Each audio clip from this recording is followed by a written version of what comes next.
Mark సువార్త 3వ అధ్యాయం 17వ వచనం.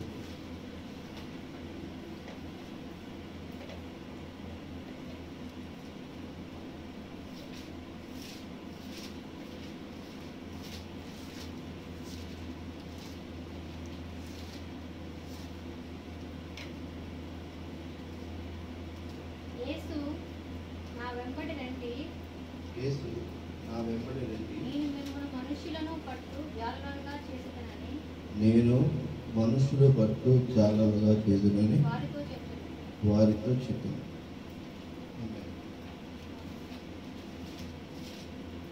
ప్రార్థన చేసుకుంటాం. కళ్ళకున్న తండ్రి, పరిశుద్ధ మీ కృపను కార్పొరేషన్ విశ్వాసం తండ్రి, వాక్ము ప్రభా, మరి మీరు ఏ ఉద్దేశంతో మరి ప్రభా ఆనాడు మాట్లాడినారు, ఈనాడు కూడా ప్రభా మీరు అదే వాక్యమును అదే ఉద్దేశము ప్రభా సమస్తమును మీరు కనపరచబడే వ్యక్తి ఉన్నారని మేము నమ్ముతున్నాం. నిన్న నేడు నిరంతరం ఏకరీతిలో సజీవంగా ఉన్నారు ఆ దేవాన్ని ప్రభా మీరు చెబుతున్నారంటే ప్రభా ఈరోజు ప్రభా మేము మీ వాక్యాన్ని వెంబడించాలని మీరు మాకు ప్రభా సూచిస్తున్నారని మేము నమ్ముతున్నాం తండ్రి. ప్రభా అటు వాక్యను మేము గ్రహించి ఆ వాక్యమును వెంబడించి ఆ వాక్యము మా హృదయంలో ముద్రించుకుని నీ కట్టు భరించుటకు మీకు ఉపదేశం తండ్రి. సమస్తము మీ చేతులు అప్పగించుకుంటాం తండ్రి. నా మాటలన్నీ అర్థం తండ్రి, కేవలం మీ మాటలు మాత్రమే మరి ప్రకటనార్థంగా ఉండాలని మమ్మల్ని నడిపించాలని ప్రభువైన యేసుక్రీస్తు నామములో అడిగి వేడుకుంటున్నాం తండ్రి. ఆమేన్. యోస్తురాహరణీయ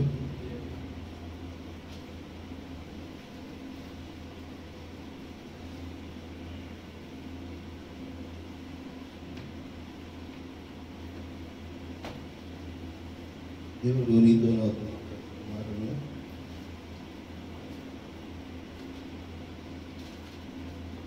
అర్థం చేసుకుని ఆ మాటను పట్టుకొని మనం నడవాలి. నేను ప్రతిసారి మీకు చెప్తాను, వాక్యం మిమ్మల్ని హెచ్చరించింది అంటే అది ఎవరు చెప్పినట్టు దేవుడు చెప్పాడు.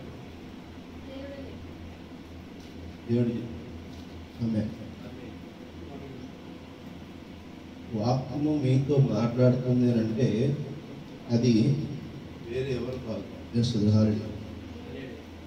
అలానే వాక్యము తీసుకునే ప్రతి చర్చిలో కూడా వాక్య బోధన జరుగుతుంది. సంఘ శాఖ బ్రాంచ్ అంటే ఏంటి? సుధారుడు బ్రాంచ్ అంటే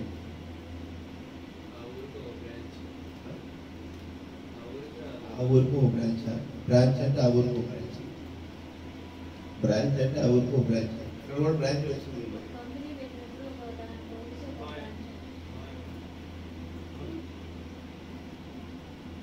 ఏంటది బ్రాంచ్ అంటే?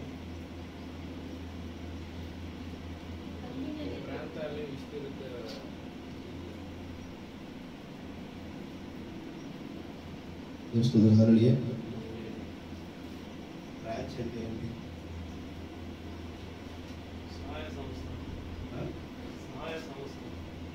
సహాయ సంస్థ, ఆర్థిక సంస్థ. బ్రాంచ్ అంటే మీ ఉద్దేశం ఏంటి? బ్రాంచ్ ఉద్దేశం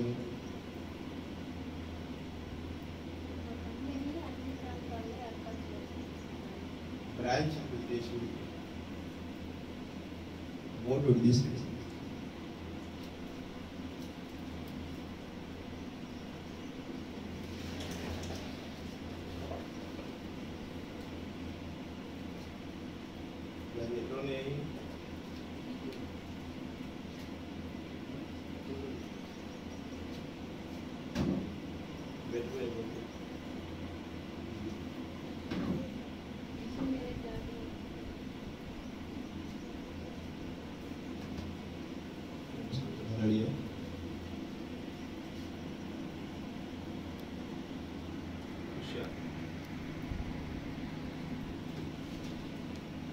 ఇప్పుడు మనకి సంఘ శాఖలు అనేటువంటి విషయం ఎందుకు వస్తుంది?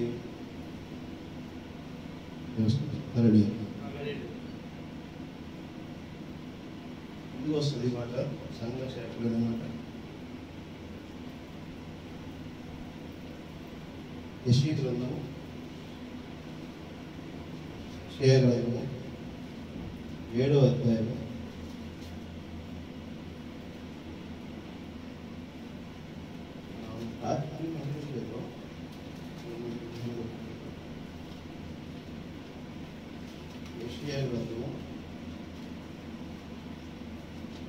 7వ అధ్యాయం చదవండి.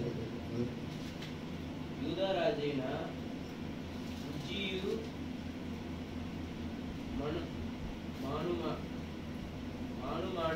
మాడును ఏతాము కుమారుడైన అహాజు దినములలో సిరియా రాజైన యెషయా గ్రంథం 4వ అధ్యాయం. యెషయా గ్రంథము 4వ అధ్యాయం. ఆ దినమున 7 స్త్రీలు ఒక పురుషుని పట్టుకొని, మేము మా అన్నమే తిందుము, మా వస్త్రములే కట్టుకొనుదుము, నీ పేరు మాత్రం మాకు పెట్టు, మా నింద తీసివేయు, మా మీద నింద తీసివేయుమని చెప్పుదురు. ఆ దినమున యెహోవా చిగురు ఏమని జరుగుతుంది సంభాషణ? సంభాషణ ఏమని జరుగుతుంది? ఏమని జరుగుతుంది? ఆయన పేరు మని వాడుకుంటారు. నేను మా అన్నమే తిందుము, మా వస్త్రములే కట్టుకుందుము, నీ పేరు మాత్రం మాకు పెట్టి మా నింద తీసివేయి అని ఆ దినమున యెహోవా చిగురు మహిమ భూషణమును ఇశ్రాయేలు తప్పించుకున్న వారికి భూమి పంట అతిశయాస్పదముగాను శుభలక్షణమును గాను ఉండును. ఇప్పుడు 7 స్త్రీలు అంటే 7 సంఘకాలకి సాదృశ్యమైంది. ఆమె 7 సంఘకాలకి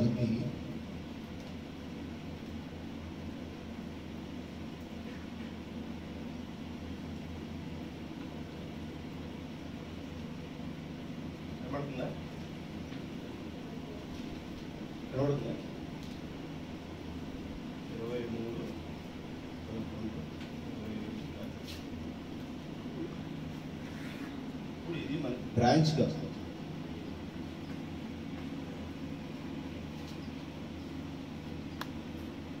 శాఖ.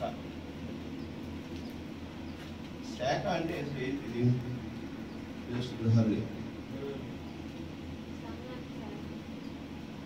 శాఖ అంటే ఏంటి? ఏమనుకుంటారు? సంఘాన్ని ఒక ప్రాంతంలో కాకుండా అన్ని ప్రాంతాల్లో సంఘాన్ని అన్ని ప్రాంతాలకు శాఖ అవుతుందా? తెలుసుకున్నారని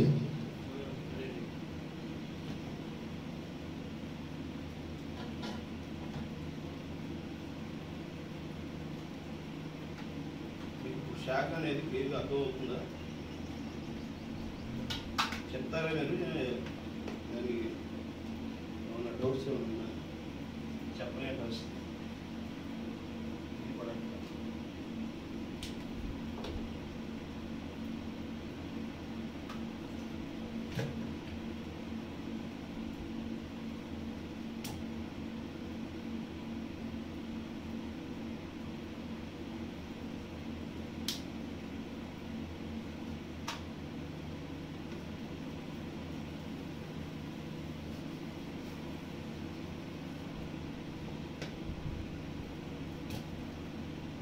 మనకి శాఖ అనేది టాపిక్.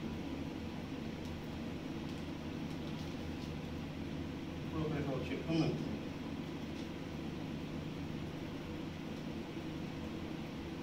ఈ చెట్టు నుంచి ఒక విత్తనం రాలేదు. విత్తనం రాలేదు. అదో ఒక విత్తనం రాలేదు. ఈ విత్తనం మళ్ళీ మొలకెత్తి మళ్ళీ పెద్దదైంది, మళ్ళీ ఒక చెట్టు అయింది. మళ్ళీ చెట్టు, ఇది కూడా చెట్టు ఎక్కి మళ్ళీ దీని నుంచి కొన్ని విత్తనాలు రాదు, మళ్ళీ ఏమవుతున్నాయి, ఇవి పెరుగుతున్నాయి, మళ్ళా పెరుగుతున్నాయి. అసలు ఇది మొదలు ఎక్కడి నుంచి వచ్చింది?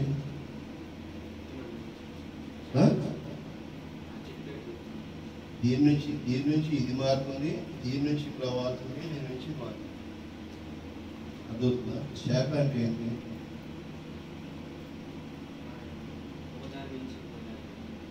శాఖ అనేది మీకు ఇప్పటికీ అది అర్థం కాలేదంటే ఏమనుకోవాలి, ఈ చెట్టుకి కొన్ని కొమ్మలు ఉంటాయి, అవునా కదా? ఈ కొమ్మలు అంటే ఏమంటారండి? బ్రాంచ్ అనేది అదేంటది?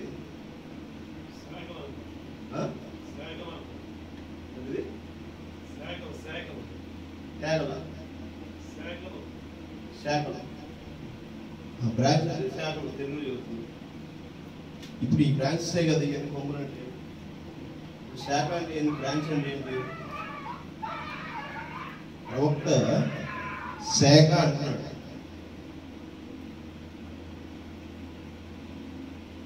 ప్రవక్త శాఖ అంటున్నాడు. ఈ లోకంలో ఉన్నవన్నీ శాఖలు అంటారు. చేస్తుంది హల్లి అర్థమవుతుందా? శాఖ అనేది మీకు అర్థం అవడం కోసం ఈరోజు నేను బోర్డు పెట్టి మీకు చెప్తున్నాను. మీకు ఎన్ని రోజుల నుంచి వాక్యం చదువుతున్నా, మీరు శాఖ అనేది విషయాన్ని గమనించట్లేదా? బ్రాంచ్ అంటే ఏంటది? చెట్టుకునే కొమ్మని బ్రాంచ్ అంటారు. ఇప్పుడు యోహాను సువార్త 1వ అధ్యాయం 1వ వచనం చదవండి. యోహాను సువార్త, ఇప్పుడు ఇందాక యెషయా చదివారు,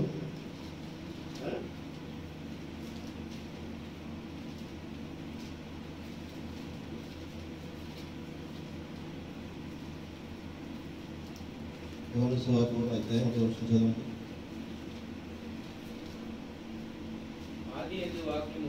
ఆది యందు వాక్యము ఉండెను, వాక్యము దేవుని యందు ఉండెను, వాక్యమే దేవుడై ఉండెను. అసలు మొదటిగా ఏముంది? వాక్యమే ఉంది. వాక్యమే కదా ఉంది. చూస్తుంది హరుడి.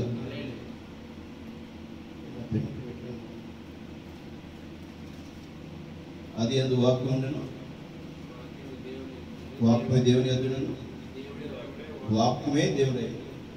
అర్థమవుతుందా? చూస్తుంది హరుడి. ఆది యందు వాక్యం. వాక్యం అంటే ఏంటి? పలకబడిన మాట.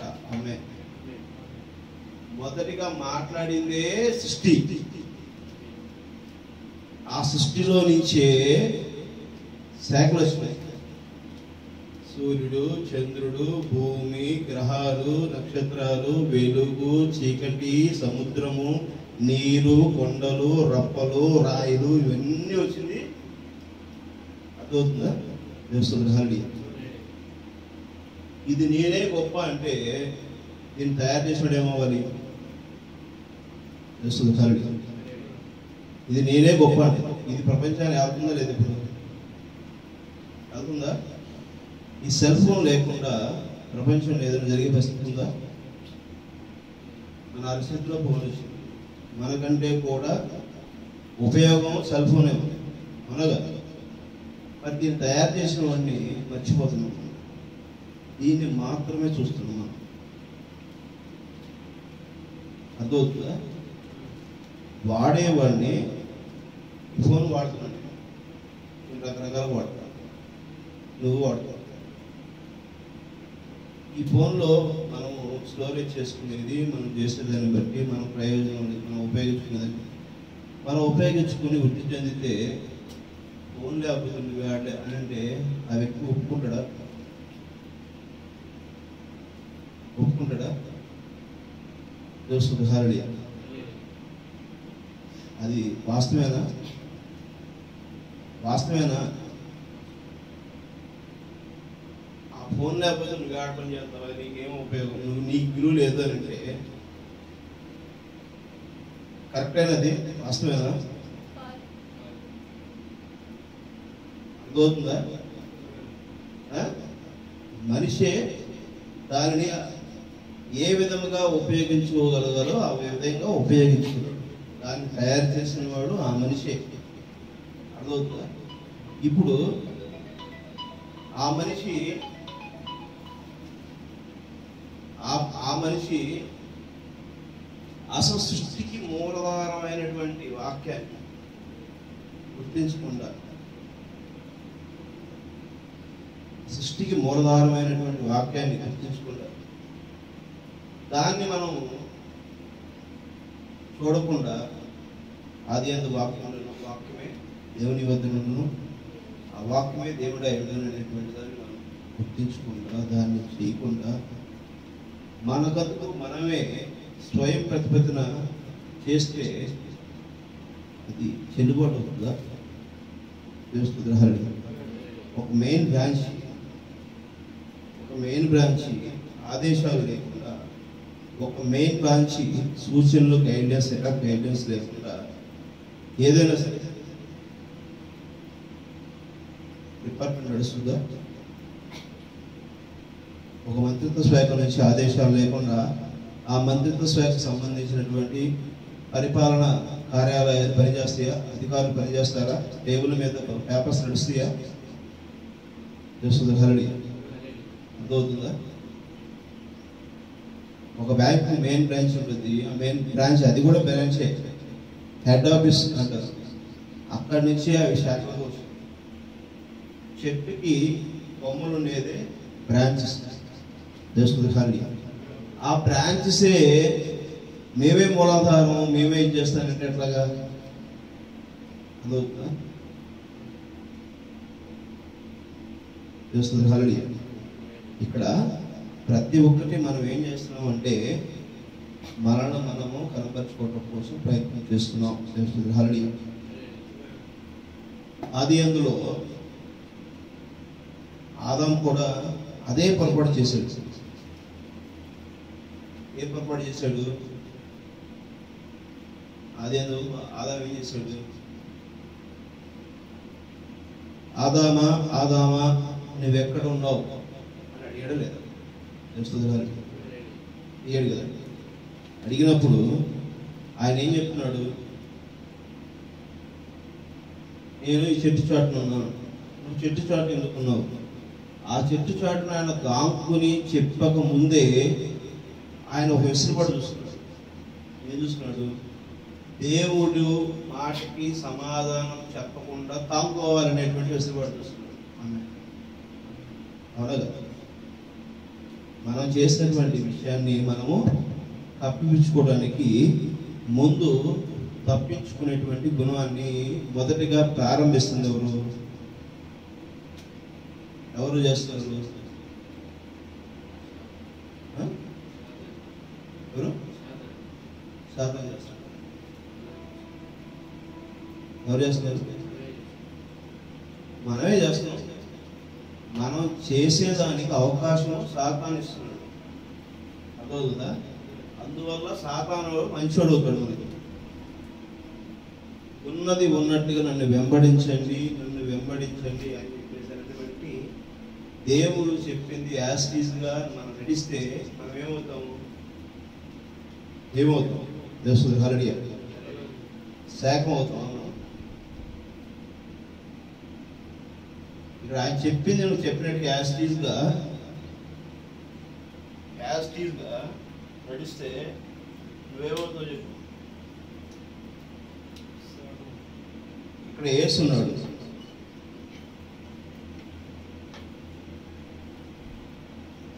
యేసు సొంతంగా ఏదైనా చేశాడా?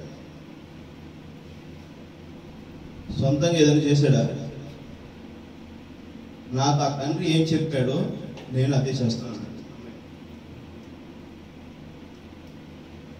పౌలు ఉన్నాడు. పౌలు తన సొంతంగా ఏదైనా చేశాడా?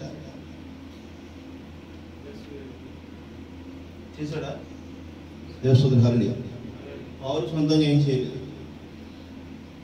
ఆ తండ్రి ఏం చెప్పాడో, ఆ తండ్రి ఏదైతే చెప్పాడో ఆ తండ్రిని యేసు వెంబడించాడు, యేసుని పౌలు వెంబడించాడు, పౌలుని మనం వెంబడించాలి. ఆమె అర్థమవుతుందా?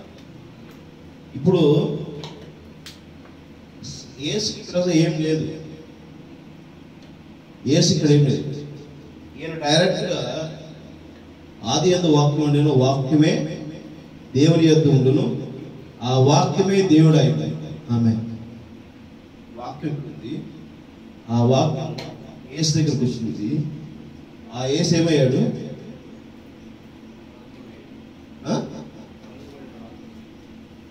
ఏమయ్యాడు యేసు? ఆది యందు వాక్యం ఉండెను, వాక్యము దేవుని యొద్ద ఉండును, వాక్యమే ఏమైంది? దేవుడే. ఆమె ఆ వాక్యం ఉంది, ఆ వాక్యము యేసు దగ్గరికి వచ్చింది. యేసు ఏమయ్యాడు? ఇప్పుడు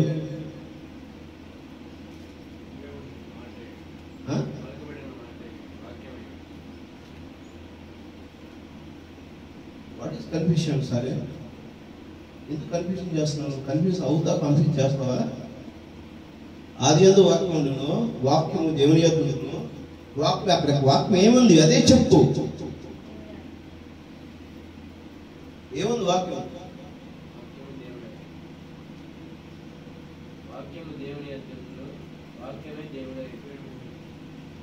తండ్రి వాక్యమై ఉన్నాడు, ఆది యందు వాక్యమే ఉంది, ఆ వాక్యం యేసు దగ్గరికి వచ్చింది. ఇప్పుడు యేసు ఏమయ్యాడు? దేవుడయ్యాడు. ఆమె దేవుడే చెబుతుంది. అక్కడ ఆయన అంటాడు, అక్కడ ఉన్న నీ కళ్ళ ముందు కనబడే అక్షరాలు ఉన్నవి, నువ్వు మళ్ళీ వేరే చెప్తావేంటి? అర్థమవుతుందా? మీకు ఇంత చేసి చెప్పాల్సిన అవసరం లేదు. ఓటు పెట్టి చెప్పే రోజులు కాదు ఇవి. ఎందుకు చెబుతున్నా తెలుసా? మీకు పునాది అర్థం కావట్లేదు, ఎందుకంటే బైబిల్ చదవట్లా. ఇప్పుడు మీకు ఆదికాండం తీసి చూపించానా? అది 1-10 సార్లు నేనేమి ఆదికాండం తీసి పొద్దు చదివించలేదు కదా. ఇప్పుడు ఎందుకనంటే మీరు చదివితే మీరు చెప్పవసరంలా. బైబిల్లో రహస్యాలు ప్రపంచము మొత్తము, విశ్వానికి ఉన్న రహస్యం మొత్తం బైబిల్లోనే ఉంది. మీరు బైబిల్ చదువుతూ ఉంటే నేను చదివే మాట ఎస్, అక్కడ చదివాను, నేను మార్కులో చదివాను, యెషయాలో చదివాను, ఆదికాండంలో చదివాను, రైట్, అవును, ఎస్ చెప్పింది కరెక్టే, ఎస్ ఎస్ ఇది వాక్యం, ఇది వాక్యం, ఇది వాక్యం, ఇది వాక్యం, ఇది వాక్యం, ఇది వాక్యం, వాక్యం అని అంటారు. మీరు వాక్యం చదవట్లా, బైబిల్ స్టడీస్ చేయము. కుటుంబ ప్రార్థనలు వాక్యం చదవడానికి టైం తీరిక ఉండదు, ఓపిక ఉండదు. వ్యక్తిగత వాక్యం చదవడానికి ఉండదు. ఎట్లా కాదు తెలిసింది మీకు దేవుడి గురించి? అర్థమవుతుందా? తెలుస్తుంది హరడి. ఇప్పుడు వ్యక్తపరచుకునే సమయం కాదని చెప్తున్నప్పుడు దాన్ని ఎందుకు ఇంకా సమయాన్ని వేస్ట్ చేసుకుంటారు? నేను సూటిగా అక్కడ ఉన్నది చెప్పండి అని అంటున్నాను. మీ దగ్గర ఇక్కడ దేవుడు ఏమి అడుగుతున్నాడు అంటే, ఆల్రెడీ అన్నీ మీకు తెలుసాయా? మీకు తెలిసిందే నేను అడుగుతున్నాను. మీకు ఏదైతే చెప్పానో నేను అదే చేస్తాను, మీ కొత్తగా ఏమి చేయను అంటున్నాడు. అర్థమవుతుందా? మీకు చెప్పింది అర్థం కాలేదనుకో, మీరు ఎక్కడ ఉంటారు? ఈ చెట్లు మర్చిపోతారు, ఈ చెట్లు మర్చిపోతారు, ఈ శాస్త్రగారి మిగులుతారు. అర్థమవుతుందా? ఆ శాస్త్రగారి మిగిలిపోతారు మీరు.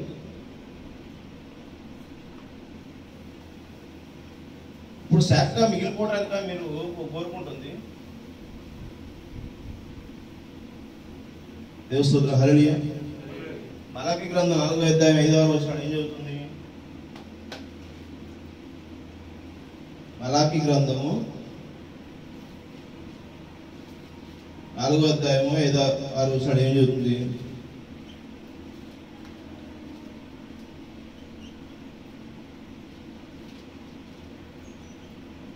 ఏం చెబుతుందండి?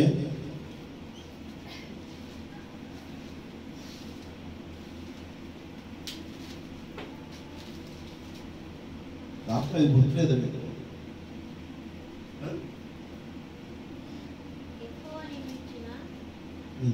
భయంకరమైన మహాదేవుడు రావకుంటూ నేను ప్రవక్త ఏలియాను మీ వద్దకు పంపుతాను. నేను వచ్చి దేశమును శపించుకున్నట్లు అతడు తండ్రుల హృదయ పిల్లల యెహోవా చెప్తున్నాడు, ఏలియాను మీ దగ్గర పంపించదను, ఆయన వచ్చి శపించక ముందు ఏం చేస్తాడంట? శపించక ముందు ఏం చేస్తాడంట? నేను వచ్చి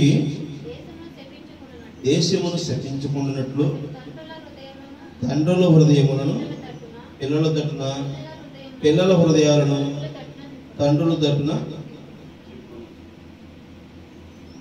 అర్థమవుతుంది? ఈ వాక్యం మీకు ఎన్నిసార్లు చదివించుకున్నాను? చదివించిన వాక్యం కూడా మర్చిపోతూ ఉంటే ఇక మీరేమో పరలోక రాజ్యానికి ఏ విధంగా వెళ్ళగలుగుతారు? ఆ శక్తి మీకు ఎలా వస్తుంది చెప్పండి?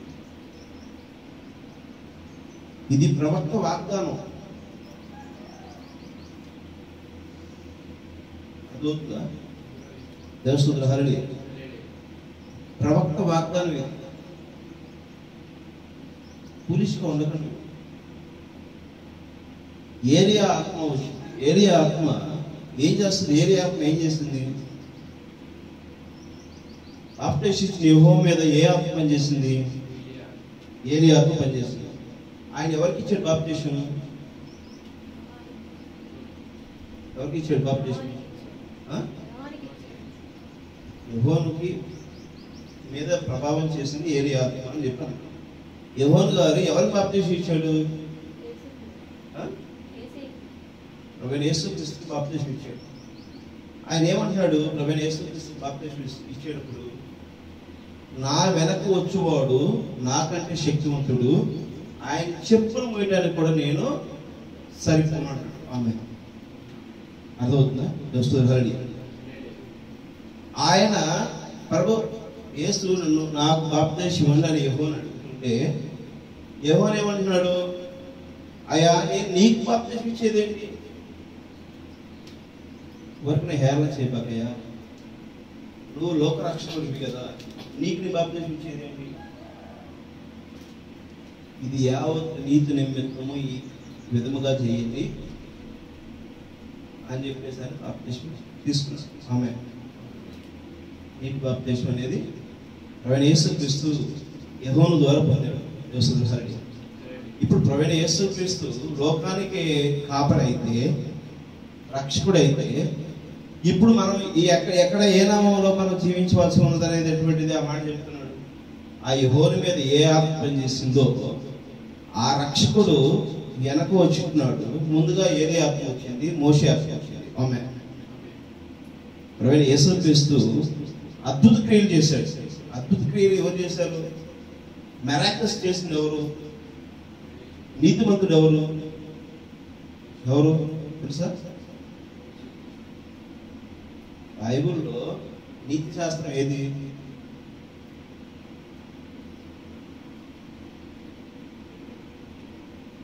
చట్టాలని, లా అండ్ ఆర్డర్ చట్టాలని ఏ గ్రంథం, ఏ పుస్తకంలో ఉంది బైబిల్లో తెలుసా?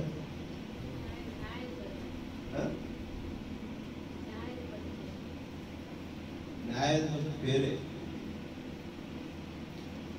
తెలుసా? తెలుసా? నిర్గమకాండంలో ఉంది. అమ్మాయి మోషే ధర్మశాస్త్రం, నిర్గమకాండం. బైబిల్లో మొట్టమొదటి రాసిన పుస్తకం ఏంటి?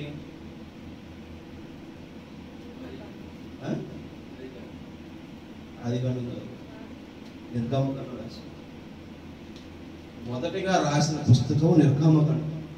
బైబిల్లో ఉన్న 66 పుస్తకాల్లో మొదటిగా రాసిన పుస్తకం నిర్గమకాండం. చట్టం రాయబడింది. మోషే దేవుడి దగ్గర నుంచి ఏం తీసుకొచ్చాడు?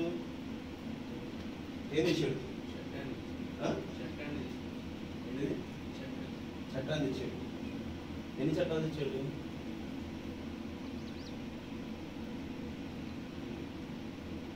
తెలియదు.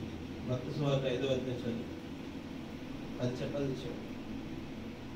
10 కమాండ్స్ అని 10 చట్టాలు తెచ్చాడు. ఆ 10 చట్టాలని ప్రీ మాడ్యూల్ చేసింది 2 చట్టాలు చేశాడు. ఎవరు?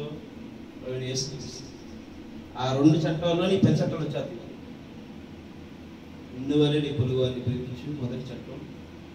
2వ చట్టం మనసారా హృదయానుసారంగా దేవుని ఆరాధించు. ఆమేన్. ఈ 2 చట్టాలు ఉన్నాయి. ఇవి చట్టాలు. దీన్ని నువ్వు సంపూర్ణంగా నడిపిస్తే, నువ్వు జీవిస్తే, ఆ వాక్యము నీలో ప్రతిఫలిస్తే నువ్వేమవుతావు? యేసు మాత్రం అవుతావు. యేసులో నుంచి క్రీస్తు పనిచేస్తాడు. ఆమేన్.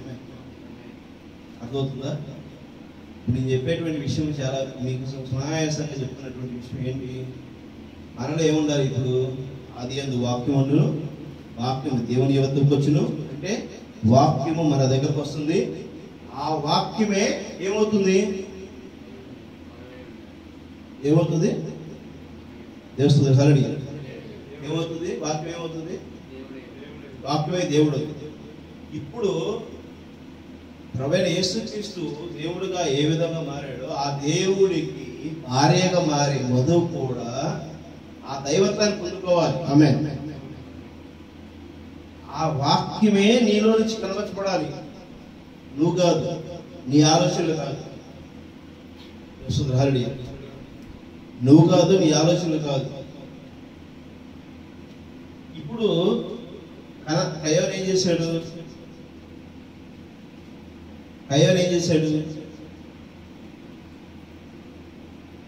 ప్రభువా, నా దశమ భాగం నేనే ఇస్తాను,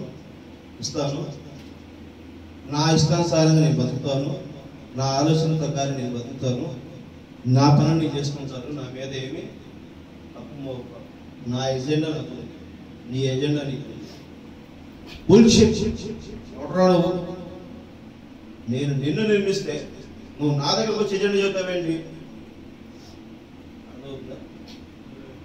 యేసుక్రీస్తు దేవుడు ఈ మాట చెప్తున్నాడు. ఆ మాట యెషయా గ్రంథంలో ఏం మాట్లాడుతున్నాయి? ఆ స్త్రీలు 7 స్త్రీలు ఏమంటున్నారు?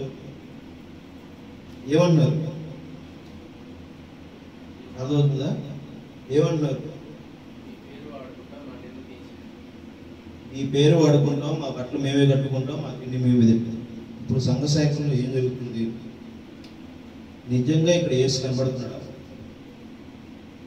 ఈ శాఖలో యేసు కనబడుతున్నాడా?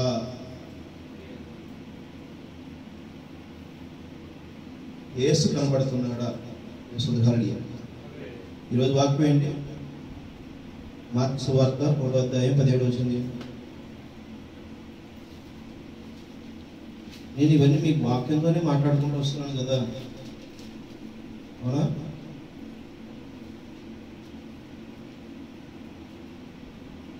ఏం చదువుతున్నాడు ఆయన? ఏం చెప్తున్నాడు ఆయన?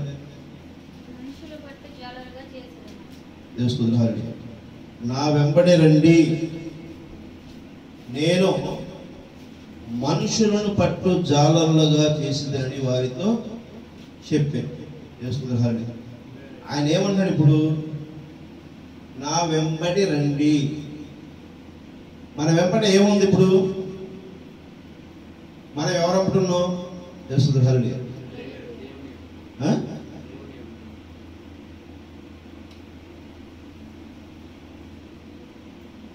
ఈడ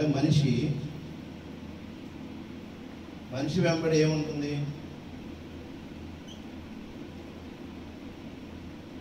మనిషి వెంబడి ఏముంటుంది? వేరే వెంబడి ఏముంటుంది? ఏంటిది? అర్థమవుతుందా? హరి యెషయా గ్రంథం ఇప్పుడు యోహాను సువార్త 1వ అధ్యాయం ఏమని చెబుతుంది? ఆది యందు వాక్యం ఉండును, వాక్యం దేవుని యొద్దకు వచ్చును, వాక్యమే దేవుడే. ఇక్కడ తండ్రి దగ్గర నుంచి యేసు దగ్గర వాక్యం వచ్చింది. యేసు వాక్యంతో నడిచాడు. యేసు ఏమయ్యాడు? వాక్యంతో నడవడం వలన యేసు ఏం చేశాడు? వాక్యంతో నడిచాడు లేదా?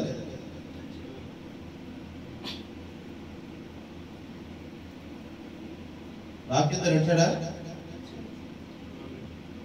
ఇప్పుడు ఈయన ఏమయ్యాడు?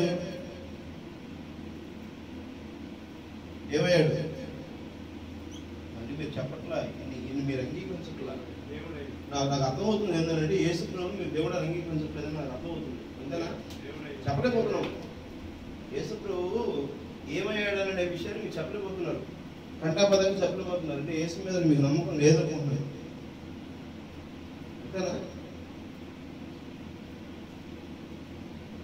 అంతేనా? యేసు మీద నమ్మకం లేక మీరు చెప్పట్లేదు? చెప్పొచ్చు, అది నిజమేనది. చెప్పడానికి ఏంటి భయం? మరి భయం బాధ? ఇప్పుడు దాదాపుగా అరగంట సేపు నుంచి ఇదే విషయాన్ని టాపిక్ అడుగుతున్నా, అదే ప్రశ్న అక్కడక్కడక్కడ తిరుగుతున్నా సరే మీరు కాళ్ళని అరగాలి కదా. నోరన్నా నాకు నోరు చెప్తున్నప్పుడు మీకన్నా చెప్పాలి కదా. మీ బోర్డు పెట్టి కూడా తిప్పి చూపిస్తున్నా కూడా మీరు అక్కడ దాన్ని ఎందుకని కంఠస్పదంగా మనం చెప్పలేకపోతున్నారు? అంటే మీ మనసులో అంగీకారం రాలే ఇంకా. కయ్య ఉన్నాడు, అర్థమవుతుందా? ఒప్పుకుంటారు ఇది?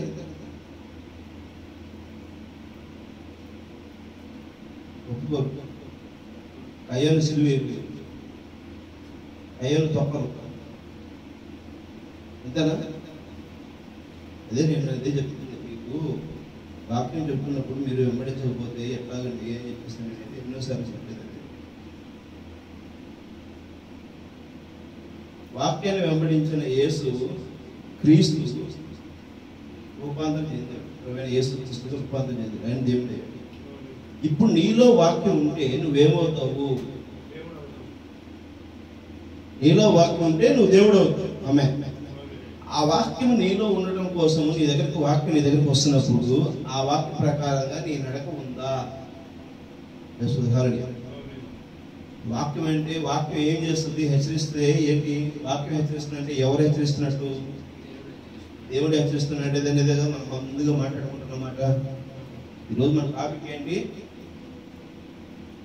హరడి మధ్య ఉన్నటువంటి విషయం ఏంటి?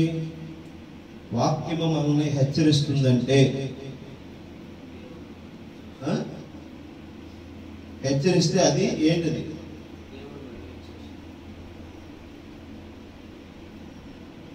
వాక్యం హెచ్చరిస్తే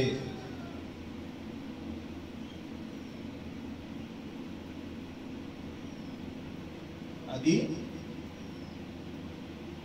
దేవుడే.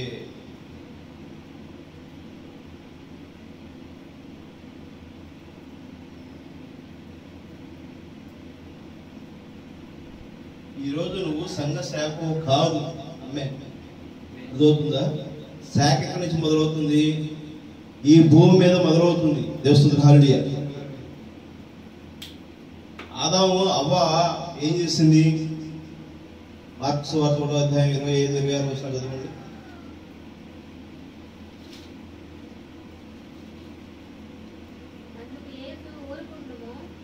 అందుకు యేసు ఊరుకుండము, వారిని విడిచి పొమ్మని దానిని గద్దెంపగా ఆ పవిత్ర ఆత్మ వారిని విలవిలలాడించి పెద్ద కేక వేసి వారిని విడిచిపోయిను.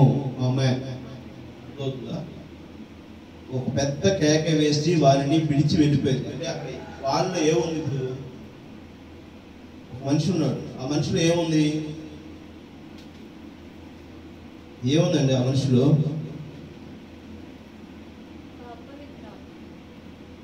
అపవిత్ర ఆత్మ ఉందా? పైన వాక్యం చదువుతారు ఇక్కడ.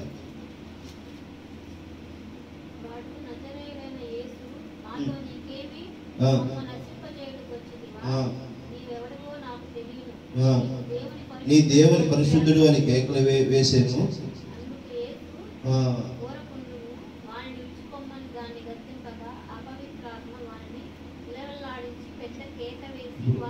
ఇరవై 23వ వచనంలో అది ఆయన బోధిస్తున్నాడు కదా. ఆయన శాస్త్ర వలె కాక అధికారము, 22వ వచనం, ఆయన శాస్త్ర వలె కాక అధికారము గల వారి వలె వారికి బోధించిన కనుక వారు ఆయన బోధకు ఆశ్చర్యపడి. ఆ సమయమున వారి సమాజ మందిరములో అపవిత్ర ఆత్మను పట్టిన మనుషుడు ఒకడు ఉండెను. వాడు నజరేయుడైన యేసు, మాతో నీకేమి, మమ్మల్ని నశింప చేయడానికి వచ్చితివా? అర్థమవుతుందా? ఇప్పుడు వర్తమానం గురించి మనం మాట్లాడుతుంటే పట ఆడుతూ ఉంటాం. ఏం చేస్తుందంటే ఇక్కడ సాతాను సంఘ శాఖలో ఆ యొక్క బోధ ఏమవుతుంది? ఏం చేస్తుంది? విలవిలలాడించి పెద్ద కేక వేసి వారిని విడిచిపెట్టి ఏమవుతుంది? విలవిలలాడుతుంది. అల్లలాడిపోతుంది. దేవుని హల్లెలూయా. అర్థమవుతుందా? ఈ ఆది అందు దేవుడు ఆదికాండం 1వ అధ్యాయంలో 2వ వచనంలో ఆది అందు వాక్యం ఆ భూమి మీద నీటి జలముల మీద దేవుని ఆత్మ అలలాడుతుంది అనేటువంటి వాక్యం. అప్పుడు భూమి నీటి జలముల పైన దేవుని ఆత్మ అలలాడుతుంది. కానీ ఇప్పుడు ఎవరు అలలాడుతున్నారు? ఎవరు తీసుకున్నారు చేతిలోకి? ఎవరు అలలాడుతుంది? ప్రకటన గ్రంథం 17వ అధ్యాయం 1వ వచనంలో ఉంటుంది. ఎక్కడెక్కడ దిగింది. నేను ఈరోజు ఎక్కువ సమయం తీసుకోకూడదు అనుకున్నా, కానీ చాలా టైం పట్టింది. ఇంకా మనం మొదట్లోనే 1-2 వచ్చినా కూడా చదువుతాను. నేను రాసుకున్న దాంట్లో 10% కూడా ఈరోజు నేను మీతో చెప్పాను. అంటే నాకు కావాల్సింది మీ దగ్గర ఉందా లేదా అనేది ఒకసారి చెక్ చేసుకుంటున్నాను. దేవుని హల్లెలూయా.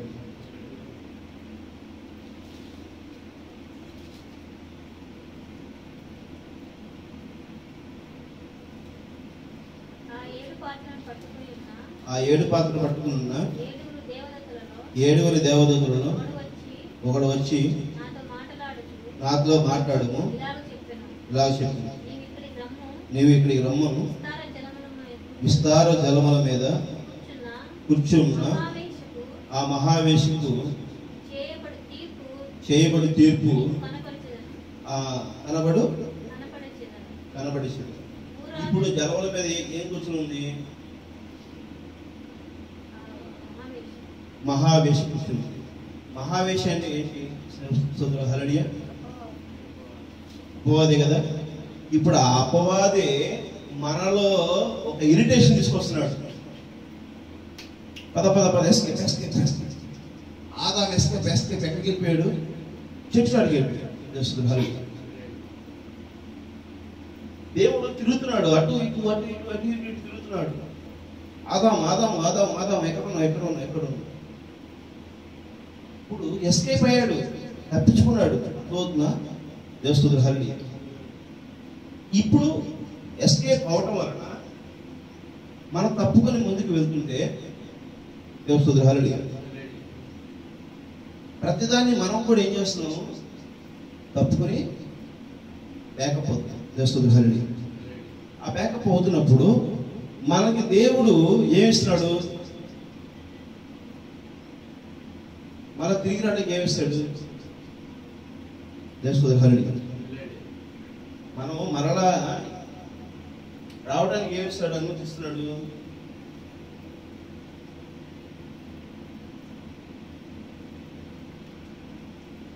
ఏ అనుమతిస్తున్నాడు? ఇది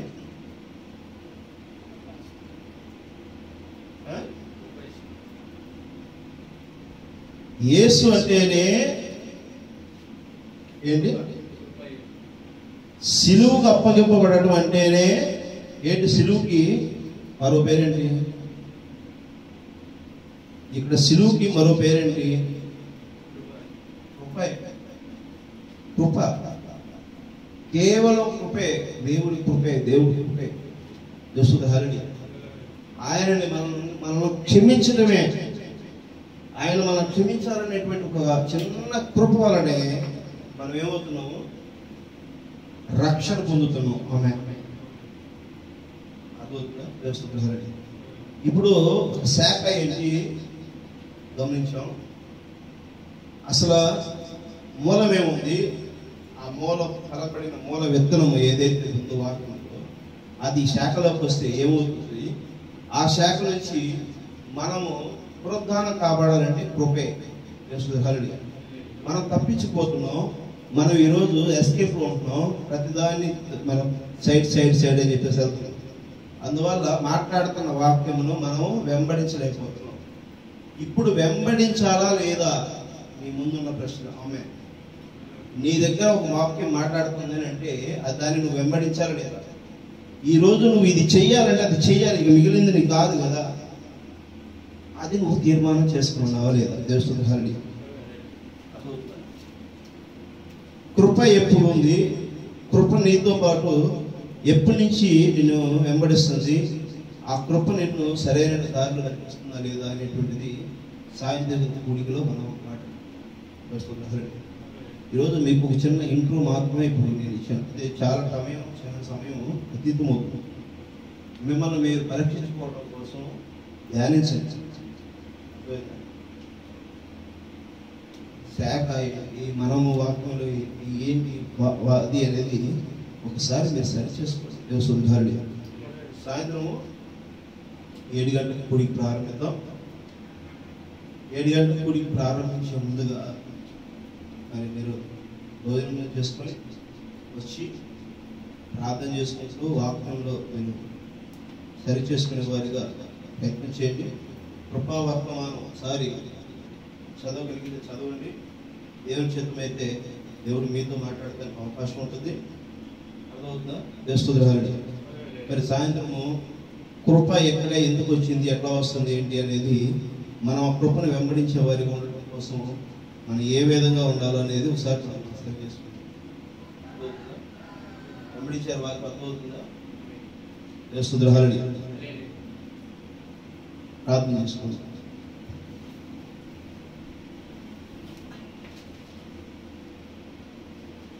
పరలోకమైన తండ్రి, పరిశుద్ధమైన తండ్రి ప్రభా, ఈ ఉదయ కాలంలో ప్రభా మేము బ్రాంచ్లో యేసు ఏ విధంగా ఆ శాఖలోకి యేసు వస్తున్నాడు, ఆది యందు వాక్యం ఏ విధముగా మాలో ఫిల్ఫిల్ చేయడానికి మరి మేము కూడా ప్రభా మీ వాక్యానికి తగిన విధంగా ఏ విధంగా రూపుదిద్దుకోవాలి అనేటువంటి విషయాన్ని మీరు మాతో ప్రస్తావన చేస్తూ మరి వాక్య లేఖనాలను ప్రభా మా ముందు తీసుకొస్తూ మాట్లాడినందుకు నీకు వందనాలు తండ్రి. ఇదిగో మాట్లాడిన ప్రతి మాట ప్రభా ఏ అపవాది దొంగిలించకుండా ప్రభా సంఘమంతరం బిడ్డలలో ప్రభా మీరే ప్రభా వాక్యమును విత్తండి ప్రభా, నీరు ఫలించండి. సాయంత్రం కూడికలో ప్రభా మరి సజావుగా అందరూ రావటం ప్రభా మీ యొక్క కృప ఆవరణము ప్రభా వారి మధ్య ఉంచండి. వారికి మీ రక్షణ దయచేయండి. ఎటువంటి సాధారణ శక్తులు మా మీద ప్రభావితం కాకుండా దీవించండి. మీకు ఆప్తలు భద్రపరిచి దీవించడం దాకా కోరుకుంటున్నాను. సమస్తమును మీ చేతికి అప్పగించుకుంటూ మేము తగ్గించుకుంటూ ఘనతా మహిమ మీరే పొందుకోమని ప్రభువైన యేసు క్రీస్తు నామములో అడిగి వేడుకుంటున్నాము తండ్రి. ఆమేన్.